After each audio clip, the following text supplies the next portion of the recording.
Hello, hello, hello. How is everybody doing? I'm trying a new system here, so I sure hope that I come through clear enough for you to see me and hear me okay. I'm hoping so. So we'll see. We'll find out soon enough. So let me begin by saying it was really nice getting some positive comments from you. Remember when we were talking just the other day when I did a live piece and was asking what is your philosophy because that's the vehicle that drives us. And man, you gave some great, so you did some sharing, so that's beautiful. Thank you for that. You shared and you gave me some great comments about what your philosophy is and how that helps you to manage and to go forward. And that's good. It was fuel for me and for some of the other people who were listening to that. So that's a beautiful thing. Thank you for that. So I wanted to share something special today. And I've got some more special things coming that I'm excited about. Um, you know how, well, this is rooted, let me tell you, in something that a good friend of mine, Big Bob, he's no longer with us. He made his transition a few years ago. He didn't say it a lot, but he did say it one time to me, and it stood out. And he said, we all are going to experience a suddenly. Suddenly, something happens outside of our expectations that we didn't think was going to happen. And I added to that it's going to happen to us eventually or suddenly. It's going to happen. So that's kind of the foundation. Now, we have listened on radio, possibly, and watched on the news cases of people around the world who've been impacted by this virus. Different countries, cities close by, cities and towns. And I don't care where you're listening to this from, but you've heard these cases happening all over the place. And you, have done everything that you thought you could possibly do to stay healthy, to stay safe. Wash your hands and sing songs and use antibacterial sprays, and you did all that. But what if you did all that and later on today you got a phone call or a text or a message from someone and they said to you, you know, so and so, they've been tested positive for the virus and they're in the hospital. And that so and so happens to be your mother, your father, your sister, maybe your brother, your cousin, your co-worker.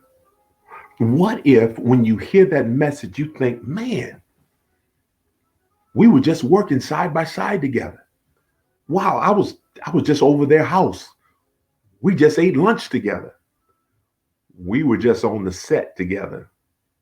I stepped with them a few days ago. I wonder if they had it then.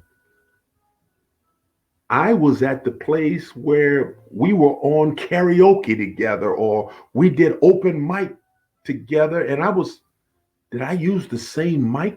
What if that's the case? What will you do then? What would your next move be if you found out that someone that you know had contracted and then they tell you you can't visit them, you can't go see them, but it's somebody close to you, somebody near and dear to you? How would you react after that? What if they called you? What kind of friend are you? How are your listening skills? I mean, if they called you and they say, whatever your name is, they say, I've been tested and I have the virus. What are your listening skills like? What is the first thing that you would say? Are you one of those who listen with the intention of understanding and try to be empathetic with where they're going through or what they're going through? Or are you one who would say things like, see, I told you you shouldn't have went to that set. That's why I didn't go. I showed you, told you shouldn't have went to that club or that grocery store, or you shouldn't have had them over to your house or in your car, or you shouldn't have, I told you you should. I've been telling you. Are you that kind of person? Are you the kind of person that has listening skills and can listen so that you can try to understand what their experience is, knowing that everybody will process that experience just a little bit differently and how they manage it? And the stress of an experience can cause people to act all kinds of ways. But what if it wasn't your friend or your cousin or your sister or your daughter? What if you got the text or the phone call and they tell you that you have been tested positive and we need you to come in and possibly be hospitalized? What if you heard that message?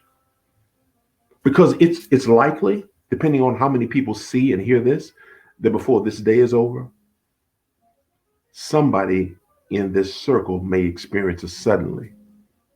What if it's you? Who do you have in your circle that you can talk to? And are you the kind of person that when something traumatic happens, do you go inside? I tend to do that sometimes. Men tend to go inside and not be open to share what's going on. Women sometimes are more open to share and talk about certain things. We as men struggle with that. But what kind of person are you?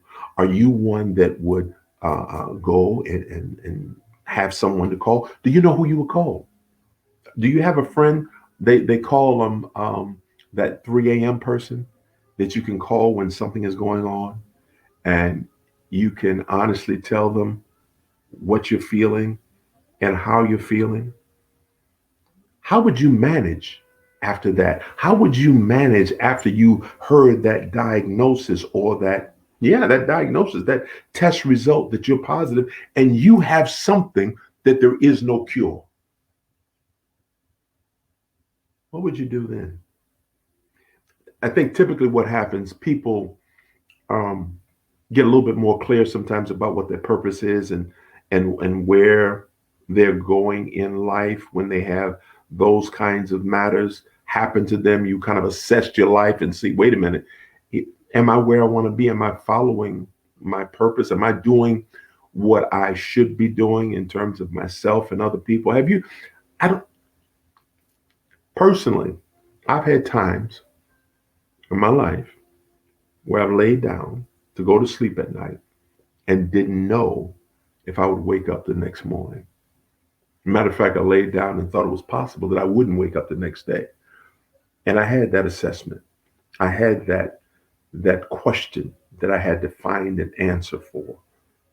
Where am I if I'm not able to wake up? I don't know if I shared this with you before. I have a friend.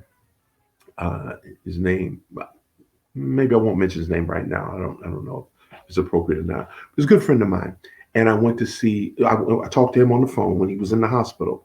And when I talked to him on the phone, he had a transplant that didn't go well. And they were about to, I think, do another transplant. I think his body was rejecting it or something. And they had to do another a procedure. So when I talked to him on the phone, I said, hey, man, how you doing? How the doctors treat you? He said, you know what? The doctors are treating me good. They're doing, he said, everybody said, I got family around. He said, everybody's doing well. He said, you know what, Mark? I said, what's that? He said, however this turns out, I'm okay with it. Everybody's doing what they can do, and I'm all right. He was at such peace. I may have told you this before. I don't know. He was at such peace. It just struck me a certain way, man. I said, if I can have that kind of peace, know that you follow. And I've known him to be a man who followed an intention of helping other people and himself. He was very good with that, man of integrity, a man of honor. He passed later that week, by the way, later that week. But he, in the days before, was at a place of peace. So back to the point, if it happened to you, if it happened to me, are you following a life of purpose? What is your purpose? Some people, some people have intention of being popular, and their purpose is to impress people. So their purpose is to look a certain way because they want to get a certain kind of attention, and so they buy certain clothes, they change the way they look, the color of their hair, the nails, their body, they drive certain kinds of cars, they go into debt, they do all kinds of things that ultimately is to impress other people. And sometimes it's not truly who they are. But now that many people are confined in the home and you can't get out to impress other people, people are stuck with themselves and they have to reassess, or they can reassess. Wait a minute, what is my real purpose? Now I don't have anybody to go and impress. How good do I feel about me, where I am, who I am? Because that's usually why people change their appearance, because at some level they were made to think it wasn't okay to be you, to look like you, to sound like you. So you had to change something so that you could look appealing to someone else. And along with that, some have gotten confused to think that when you get someone's attention, you get their respect. That's not the same thing. And you can get somebody's attention and not have their respect. So now that we're left alone, we're put in a position where we can ask that question. So that's in general terms, but you ask the question even more if you're faced with a possible diagnosis, not a possible, a definite diagnosis that things are not looking good for you. And whether you make it to the next day or not is not guaranteed. Who do you talk to? How do you find your purpose when you're confined? Is it to help someone?